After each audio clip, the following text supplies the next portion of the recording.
የቢሮው ኃላፊው ኢንጂነር በየነ በላቸው በመግለጫቸው የካቲት 24 ሀገራችን ኢትዮጵያ በርካታ ችግሮችና ፈተናዎች ውስጥ በነበረችበት ጊዜ ይህንን ችግር ለመሻገር የብልጽግና ሐሳብ የተጸነሰበትና ለተመዘገቡ ውጤቶች መሰረት መሆኑ ልዩ ያደርገዋል ብለዋል። መጋቢት 24 በጣም ልዩ ቀን ነው።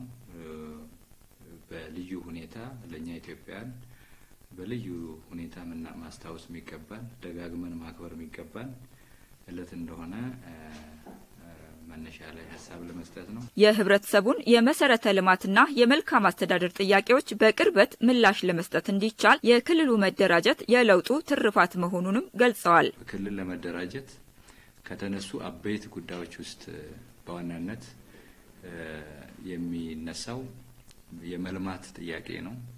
ራስን በራስ የማስተዳደር ጥያቄ እኩል ሲነሳ የነበረው የመልማት ጥያቄ ነው። የመልማት ጥያቄ ውስጥ ደግሞ ጎልቶ የሚታየው የመሰረተ ልማት ጥያቄዎች ናቸው። በዚህም የክልሉን የውሃ ሽፋን 32.7% ከነበረበት ወደ 43.7% በማድረስ ከ450 ሺህ በላይ ህዝብ የንጹህ መጠጥ ውሃ ተጠቃሚ ማድረግ ተችሏል ብለዋል። ይህን ሽፋን ለማሳደግ እንደ ክልል በአዲሱ እይታ መጠነ ሰፊ ስራዎችን ሰርተናል። ከዚህ አኳያ የመጀመሪያው ስራ ያደረግነው ከቀድሞ ክልል ስንመጣ ተጀምሮ ያልተጠናቀቁ በሂደት ላይ ተስተጓጉሎ የቆሙ ፕሮጀክቶችን በየአካባቢው የመለየት አቅሞቻችንን የማየት የመንግስትን አቅም የመጠቀም የማህበረሰቡንም አቅም መጠቀም የልማት አጋሮችንም ተጠቅመን እነዚህን ቅድሚያ መሰጠት ያለባቸውን ሰርተን ማጠናቀቅ ችለን ለብዙ የክልላችን ህዝቦች የውሃ ተጠቃሚ ማድረግ ችለናል። በቀጣይም የክልሉን የንጹህ ውሃ ሽፋን ለማሳደግ የተጀመሩ ስራዎች መኖራቸውን የቢሮው ኃላፊ በመግለጫቸው አስገንዝበዋል። ሀገራችን በርካታ የገጸ ምድርና የከርሰ ምድር ውሃ ቢኖራትም ሳትጠቀም የቆየች ቢሆንም የህዳሴው ግድብ በተያዘው ዓመት ሊጠናቀቅ መሆኑ ለውጡ ያመጣው በውሃው ዘርፍ የተገኘ ስኬት ነው ብለዋል።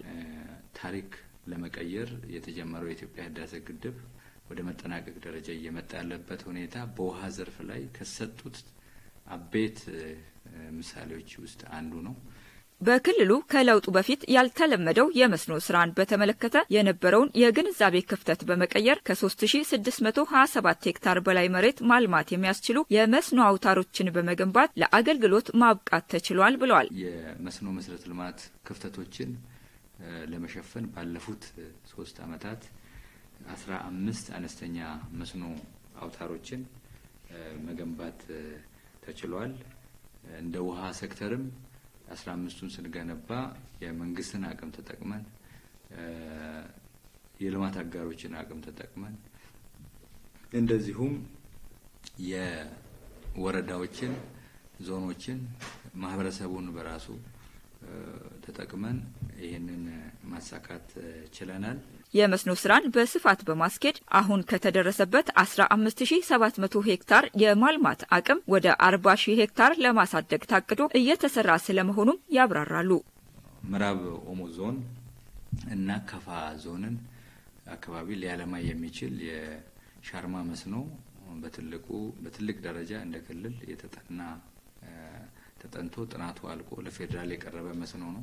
ክልሉ በተፈጥሮ የተቸረው የወርቅ የድንጋይ ከሰልና የብረት ማዕድናት ስለመኖራቸው ጠቁመዋል። ዘመኑ በደረሰበት ቴክኖሎጂ ታግዞ ለማምረት የተጀመሩ አበረታች ጥረቶች መኖራቸውን ጠቁመው ከ460 ሺህ ቶን በላይ የድንጋይ ከሰል ለፋብሪካዎች ማቅረብ መቻሉንም በመግለጫቸው አመላክተዋል።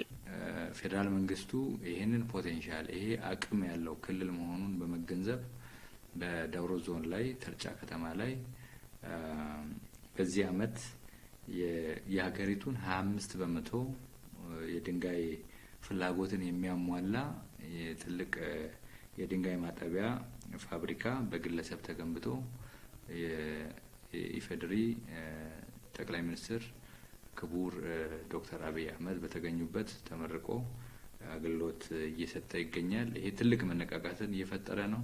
ትልቅ ስራ እድልን እየፈጠረ ነው። እንደኛ ክልልም ባለፉት 3 አመታት በተሰሩ ስራዎች ከ460 ሺህ ቶን በላይ ድንጋይ ከሰል ወደ ፋብሪካዎች ማቅረብ ተችሏል።